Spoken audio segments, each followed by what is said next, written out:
भारत के सबसे स्वच्छ शहर इंदौर में घर के बाहर कचरा फेंकने से प्रताड़ित होकर आत्महत्या करने के मामले में 6 साल के बाद परिवार के आदेश पर आत्महत्या के लिए प्रेरित करने की धाराओं में प्रकरण दर्ज किया गया है। पूरे मामले में जानकारी देते हुए राम स्नेही मिश्रा द्वारा बताया गया कि 31 जुलाई 2019 को बजरंग नगर में रहने वाले शंकर लाल नामक व्यक्ति द्वारा अपने ही निवास पर आत्महत्या कर ली गई थी, जिसमें उसके द्वारा एक सुसाइड नोट भी छोड़ा गया था। प्रारंभिक जांच पड़ताल की गई थी, लेकिन किसी तरह का कोई तथ्य नहीं सामने आया था। लेकिन मृतक शंकर लाल के परिजनों द्वारा फरियाद दर्ज कराई गई थी और इस फरियाद के आधार पर 306 के तहत आत्महत्या के लिए प्रेरित करने की धाराओं में राम अवतार धाम के खिलाफ एक मामला दर्ज किया गया है कि प्रकरण में आरोपी बनाए गए पक्ष के द्वारा मृतक शंकर लाल के घर के बाहर हमेशा कचरा फेंक जाता था और गलत इल्जाम मृत्यु शंकर लाल पर ही लगाया जाता था, जिससे वह काफी परेशान हो गया था और इसी कारण उसने आत्महत्या की थी। अब पुलिस पूरे मामले में प्रकरण के आधार पर जांच पड़ताल में दोबारा से 6 साल के बाद जुट चुकी है।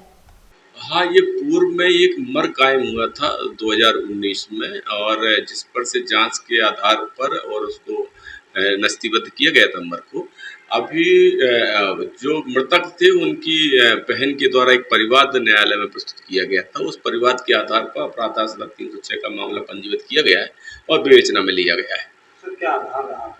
आधार उसमें एक सुसाइड नोट की बात आ रही है कि सुसाइड नोट था और मृतक के द्वारा ये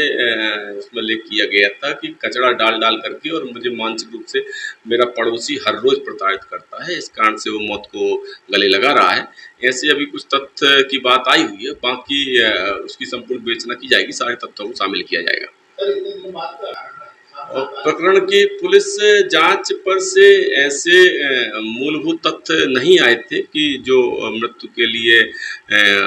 आवश्यक हो, तो उस पर से शायद तत्समय पर एसडीएम के द्वारा फाइल कर दिया गया था मर्ग, लेकिन चूंकि परिवार पर से संज्ञान लिया गया है तो उसकी पुनः विवेचना की जा रही है और सारे तथ्यों को, सारे साक्ष्यों को पुनः तर्कसंगत तरीके से और डायरी का अंग बनाया जा रहा है।